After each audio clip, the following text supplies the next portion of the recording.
அனைவருக்கும் வணக்கம். நேர்களால் நான், நேர்களுக்காக நான். அதாவது பலாமரம் பற்றி பார்ப்போம். வி.எஸ். ரோமா. பலாமரம் தமிழர்களின் வாழ்வியலோடு ஒன்றி பிணைந்துள்ளது முக்கியமான மரம். அதாவது முக்கணிகள் ஒன்று. அதாவது மா, பலா, வாழை. இது உலகின் மிகப்பெரிய கனி. மரத்தில் காய்க்கும் பழங்களிலேயே பலாப்பழம்தான் உலகிலேயே மிகப்பெரியது. பலா பிஞ்சு இதை சமைத்து உண்பார்கள்.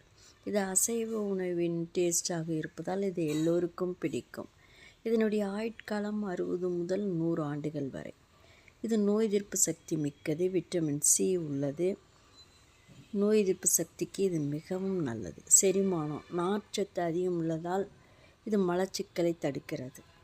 இதில் உள்ள இயற்கை சர்க்கரை உடலுக்கு உடனடி ஆற்றலை கொடுக்கிறது. பலாமரம் மிகவும் உறுதியானது. வீட்டின் இந்த கதவு, ஜன்னல், இசைக்கருவிகள், உதாரணமாக வீணை, மிருதங்கம் இதெல்லாம் செய்ய பயன்படுகிறது. பலாக்கொட்டைகளை வேக வைத்தோ வறுத்தோ உண்பார்கள். இது புரதச்சத்து மிகுந்தது. மிக்க நன்றி.